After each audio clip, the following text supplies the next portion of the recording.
Students, तो चलो आज हम लोग करते हैं इलेक्ट्रिसिटी चैप्टर जो है हमारा 10th क्लास की फिजिक्स के अंदर। उसमें कुछ क्वेश्चंस आते हैं इलेक्ट्रिकल सर्किट्स के, जिसमें वो पूछ लेते हैं कभी कि नेट रेजिस्टेंस निकालो, नेट वोल्टेज निकालो कितना आ रहा है, या नेट करंट निकालो फ्रॉम द बैटरी। और उस टाइप के जो भी वैरायटी के क्वेश्चन बन सकते हैं वो मैंने बना दिए हैं। आज स्क्रीन पर आप देख रहे होंगे क्वेश्चन कुछ, इनको चलो सॉल्व करके देखते हैं और देखते हैं कि कैसे हम लोग जो है ना ऐसे क्वेश्चंस को सही कैसे सॉल्व करें। कई बार मैंने देखा कि बच्चे जो है ना इसमें बहुत ज़्यादा गलतियाँ कर देते हैं करंट के अंदर, और वोल्टेज जो है ना ढंग से मेजर नहीं करते हैं वो लोग। तो आज मैं आपको ढंग से पूरा स्टेप बाय स्टेप डिटेल में सिखाता हूँ एकदम। 4 वैरायटी के मैंने क्वेश्चन लिए हुए हैं यहाँ पे, और भी क्वेश्चन करेंगे, ऐसा नहीं कि हम 4 ही करेंगे, बहुत सारे क्वेश्चन करेंगे जिससे आपका ये स्ट्रॉन्ग हो जाए।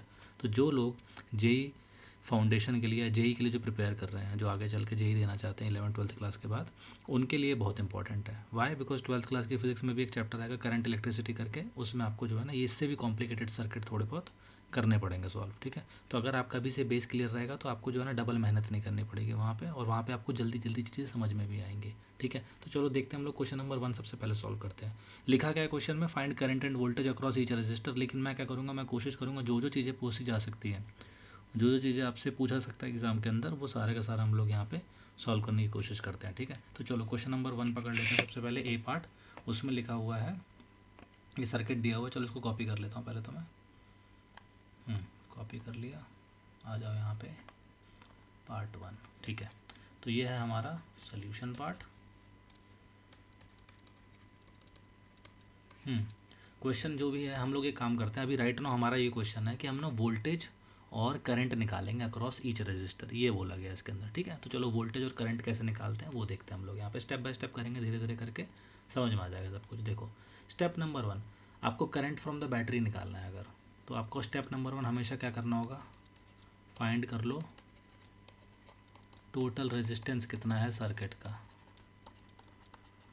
उसके लिए आप क्या करोगे, उसके लिए आपको करंट डिस्ट्रीब्यूशन बनाना पड़ेगा, करंट डिस्ट्रीब्यूशन मैप। तो हम क्या करेंगे, मान लेते हैं कि जो बैटरी है 100 वोल्ट की बैटरी है ना, मान लेते हैं इससे जो करंट निकल रहा है वो एक्स करंट निकल रहा है। ठीक है, सी पॉइंट पे जाने के बाद क्या होगा, देखो जूम कर देता हूँ मैं। सी पॉइंट पे जाने के बाद क्या होगा, अब 2 रास्ते आ गए, एक ऊपर जा रहा है एक नीचे जा रहा है। मान लेते हैं कि ऊपर से करंट जा रहा है वाई, तो नीचे से जाएगा एक्स माइनस वाई। क्लियर है? क्यों? क्योंकि देखो एंटर हो रहा है सी पॉइंट पे, एंटर कितना हो रहा है, एक्स करंट। ऊपर मैंने मान लिया कि वाई जा रहा है, यानी कि 40 ओम से कितना जा रहा है, वाई। नीचे जो दिया है 20 ओम, उससे मैंने मान लिया कि x minus y. D point पे आके क्या होगा, दोनों कंबाइन कर जाएंगे, कंबाइन करके वापस से करंट कितना हो जाएगा, एक्स, और ये एक्स करंट वापस कहाँ चला जाएगा, बैटरी में चला जाएगा। यहाँ तक आई होप क्लियर होगा, कोई दिक्कत नहीं रही होगी। करेक्ट? तो हमने क्या किया यहाँ पे, दोबारा से बता रहा हूँ, हमने 100 वोल्ट की बैटरी से एक्स करंट निकाला। मान लिया कि हमने एक्स एम्पियर का करंट जा रहा है, वो 10 ओम का जो रजिस्टर है, जो पहला रजिस्टर है, इसको नाम दे देते हैं हम R1, 40 ओम वाले को दे देते हैं R2, और ये जो 20 ओम वाला है इसको नाम दे दिया मैंने R3। ठीक है यहाँ तक? अब होगा क्या, होगा ये कि जो R1 है 10 ओम का, उससे जा रहा है एक्स एम्पियर का करंट। R2 जो है 40 ओम वाला, उससे जा रहा है वाई एम्पियर करंट। और नीचे जो 20 ओम का R3 रेजिस्टेंस है, उससे जा रहा है हमारा एक्स माइनस वाई एम्पियर का करंट। ठीक है, यहाँ तक समझ में आ गया। नेक्स्ट स्टेप क्या करेंगे हम लोग, हमको टोटल रेजिस्टेंस निकालना है, राइट। तो मैंने करंट डिस्ट्रीब्यूशन इसलिए करा है जिससे कि मुझे जो है ना ये पता चल जाए कि कौन सी चीज़ सीरीज़ में, कौन सी चीज़ पैरेलल में। ठीक है, इसलिए मैंने ऐसा किया था। चलो अब आगे करते हैं। आगे हम क्या बोलेंगे, आगे हम बोलेंगे here R2 and R3 are in parallel. मुझे कैसे पता कि ये पैरेलल में, तो देखो सिंपल से टेक्निक बताऊंगा। बिकॉज यहाँ पर जो दोनों R2 और R3 है, उनका जो एंड पॉइंट है ना वो C और D है, कॉमन एंड पॉइंट है। देखो ध्यान से, ये देखो यहाँ पे क्या एंड पॉइंट C, यहाँ पे क्या एंड पॉइंट D। तो R2 और R3 का जो एंड पॉइंट है, जो कॉमन पॉइंट है, वो क्या है, वो है C and D। That is why हम लोग ये बोलेंगे कि R2 और R3 किस में है, पैरेलल में। तो कभी भी कॉमन पॉइंट दिखाई दे, दो डिवाइसेस या दो से ज़्यादा डिवाइसेस के कॉमन पॉइंट ऑफ कनेक्शन होंगे, तो वो सारी की सारी डिवाइसेस कहलाएंगी कि वो पैरेलल में लगी हुई हैं। तो यहाँ पे R2 और R3 क्या है हमारे पास, पैरेलल में है। ठीक है, तो अगर R2 और R3 पैरेलल में है तो फिर हम लोग क्या बोल देते हैं, let there net be, net resistance जो होगा वो हमने मान लिया कि वो R डैश है। तो 1/R dash is equal to कितना हो जाएगा, 1/R2 प्लस 1/R3, जिससे हमको क्या पता चल गया, 1/R2 है मान लेते हैं हम 40 दिया हुआ है, और 1/R3 को हमने 20, तो 20 लिख दिया। एलसीएम लेंगे तो कितना आ जाएगा आंसर, 1 + 2/40, यानी कि R डैश आ जाएगा 40/3। 3 ओम। मैंने रैंडम नंबर्स लिए हैं तो इसलिए ज़रूरी नहीं कि आपको आंसर जो है ना एकदम सही इंटीजर टाइप दिखाए थे, फ्रैक्शन में आ रहा है तो आने तो कोई प्रॉब्लम वाली बात नहीं, ठीक है। तो नाउ हमको आर डैश पता चल गया। आर डैश क्या है? आर डैश वो रेजिस्टेंस है जो सी और डी के बीच में हो रहा है, ठीक है। आर डैश क्या है यहाँ पे? ये रेजिस्टेंस है between C and D, correct. C और डी के बीच का जो रेजिस्टेंस है वो आर डैश है। नाउ टोटल रेजिस्टेंस कितना हो जाएगा? टोटल रेजिस्टेंस वो हो जाएगा हमारा R dash plus R one. ऐसा क्यों बोल रहा हूँ मैं R dash plus R one? Why? Because देखो ये जो पोर्शन है और ये जो पोर्शन है ये दोनों सीरीज़ में कनेक्टेड है। कैसे पता मुझको? आप देखोगे ज़रा ध्यान से, तो जो मैंने ग्रीन बॉक्स बनाया, ये वाला ग्रीन है ना, सर्कल टाइप जो बनाया है, इसके पहले क्या हो रहा है? देखो एक्स करंट, एक्स एम्पियर का करंट एंटर कर रहा है और एग्जिट भी देखो कितना कर रहा है? एक्स एम्पियर का। तो यानी कि करंट क्या है? इस रास्ते में सेम है। अगर रास्ते में करंट सेम है तो यानी कि दोनों के दोनों किस में है? सीरीज़ में है वो, ठीक है। तो सीरीज़ में क्या हुआ हमारे पास यहाँ पे? दोनों के दोनों जो आर वन और आर डैश ये दोनों के दोनों सीरीज़ में। तो टोटल रेजिस्टेंस कितना आ जाएगा हमारे पास? अब आर डैश की वैल्यू कितनी दी हुई है? हमने भी निकाला था 40/3 और आर वन कितना है? 10, तो ये हो जाएगा 70/3 ओम। तो आई होप आपको क्लियर होगा कि टोटल रेजिस्टेंस कितना है। तो इस सर्किट का टोटल रेजिस्टेंस है 70/3 ओम, ठीक है। ये हमारा स्टेप नंबर 1 डन हो गया। स्टेप नंबर 2 है करंट निकालना है अब हमको, आई फ्रॉम द बैटरी। तो आई इज इक्वल टू क्या होता है? V over R, Ohm's law से। तो वी कितना है हमको दिया हुआ? 100 ओवर आर कितना दिया हुआ है? 70 टाइम्स 3, तो ये हो जाएगा 300/70 यानी कि 30/7 एम्पियर। मैं इसको फ्रैक्शन में ही रहने दूंगा, पॉइंट वगैरह में नहीं लिख रहा, लास्ट में देखेंगे क्या करना है। तो हमको करंट मिल गया बैटरी से, कितना आ रहा है? 30/7। ये कौन है? ये एक्स के बराबर है, ध्यान रखना, ठीक है। ये किसके बराबर है? एक्स के बराबर, यानी कि जो एक्स की वैल्यू है वो कितनी आ रही है? 30/7 एम्पियर आ रही है, ओके। तो now we know what is the current from the battery. अब मैं इस सर्किट को ना फिर से कॉपी कर रहा हूँ और अब मैं कुछ वैल्यूज़ हैं जो यहाँ पे मार्क करूँगा तो आपको ज़्यादा अच्छे समझ में आ जाएंगे, इसलिए मैं नीचे इसको स्क्रॉल करने के बजाय अवॉइड करने के लिए हम लोग यहाँ पे इसको दोबारा से पेस्ट कर देते हैं। इसको मैं इरेज कर देता हूँ। अब ध्यान से देखना क्या हो रहा है। यहाँ पे मैंने लिखा था एफ, ओके। तो नाउ वी नो कि एक्स क्या है। एक्स कितना है हमारा? एक्स है 30/7 एम्पियर, ये जो मैंने यहाँ पे निकाला है, ठीक है। अब देखो सबसे पहले हम बात करेंगे आर वन की। ये हमारा स्टेप नंबर 3 है अब, ठीक है। आर वन पे देखो करंट एंटर कितना कर रहा है? एक्स। तो आप बोल दोगे जो करंट है अक्रॉस आर वन, मैंने ऐसे लिख दिया, ये किसके बराबर होगा? एक्स के। एंड एक्स क्या आया था? 30/7 एम्पियर आया था ना, ओके, वेरी गुड। रेजिस्टेंस कितना है? तो आप बोल दोगे सर वो तो 10 ओम है। तो वोल्टेज कितना हो जाएगा across R one? V is equal to होता है आई टाइम्स आर। तो आई कितना था? 30/7 और आर कितना है हमारा? 10। तो आंसर आ जाएगा 300/7 वोल्ट। तो यानी कि जो वोल्टेज अक्रॉस आर वन है वो कितना है? 300/7 वोल्ट है। ये हमारा फर्स्ट पार्ट सॉल्व हो गया यहाँ पे, ठीक है जी। अब आ जाते हैं हम लोग R2 के पास। तो R2 के लिए क्या होगा? फॉर R2, R2 के अक्रॉस क्या हो रहा है? देखो R2 के अक्रॉस आपको वोल्टेज निकालना है, ना ही आपको पता है इसका करंट कितना है। सही बात है ना, केवल आपको पता है कि R2 की वैल्यू क्या है, तो वो है 40 ओम। R2 की वैल्यू आपको 40 ओम पता है, बाकी कुछ नहीं पता। दो चीज़ें कैसे पता लगाएंगे हम लोग?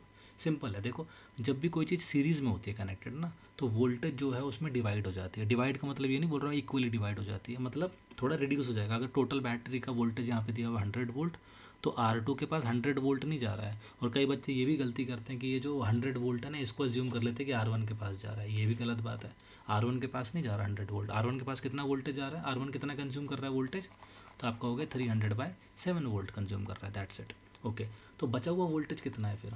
तो वो कैसे निकालोगे आप? तो देखो एक इंपॉर्टेंट फैक्ट आपको पता था कि सी और डी से जो कनेक्टेड है वो R2 और R3 कनेक्टेड है। मैंने क्या बताया था? As R2 and R3 are in parallel, तो इट इम्प्लाइज कि जो वोल्टेज अक्रॉस R2 होगा वही वोल्टेज होगा अक्रॉस R3। और ये कितने के बराबर होगा? तो टोटल वोल्टेज जो बैटरी का दिया हुआ है वो, उसमें से माइनस कर दो वोल्टेज ऑफ R1, ठीक है। तो यानी कि V across R2 equals V across R3 is equal to battery का वोल्टेज कितना है? 100 माइनस 300/7, तो कितना आ गया आंसर? 400/7 वोल्ट आ गया, ठीक है। तो वोल्टेज अक्रॉस R2 क्या हो गया? मुझे मिल गया। मैं एक काम करता हूँ, दोनों R2 एंड R3 एक साथ ही निकाल देता हूँ यहाँ पे ना, इसलिए मैंने एक ही बारे में लिख दिया। तो वोल्टेज अक्रॉस R2 कितना आ गया? 400/7, ठीक है। ठीक है, वोल्ट। रेजिस्टेंस अक्रॉस R2 क्या था? वो है 40 ओम। तो करंट कितना हो जाएगा? अक्रॉस R2, जिसको हमने क्या नाम दिया था, y है ना, y बोला था इसको हमने, तो y इज इक्वल टू क्या हो जाएगा, I is equal to V by R। तो V कितना है हमारा 400/7, R कितना है हमारा 40, तो ये 4 ने इसको काटा, इसने इसको काटा, तो बचा क्या 10/7 एम्पेयर। तो ये करंट आ गया अक्रॉस क्या y। अब आप चाहो तो R3 भी निकाल सकते हो इसी लॉजिक से V/R, या फिर वो x माइनस वाई से भी निकाल सकते हो। तो आप यहाँ पे लिख सकते हो I अक्रॉस R3 क्या है, वो है x माइनस वाई। x कितना था हमारा, x की वैल्यू क्या आई थी 30/7, और ये कितना है 10/7, तो ये कितना आ गया 20/7 एम्पेयर। तो ये हमारा आंसर आ गया नेट यहाँ पे। ठीक है, मैं इस डायग्राम को थर्ड टाइम फिर से कॉपी करता हूँ और यहाँ पे सारी वैल्यूज़ जो जो निकाली है मैंने उनको मैं डाल देता हूँ 10। ठीक है, तो चलो ये है हमारे पास फर्स्ट पार्ट। अब यहाँ देखो मैंने क्या क्या करा है, मैं सारी इरेज कर देता हूँ एक्स की वैल्यूज़ जो मैंने लिखे हैं यहाँ पे, और जो जो वैल्यूज़ मैंने इवैल्यूएट करी है वो मैं यहाँ पे लिख देता हूँ जल्दी से।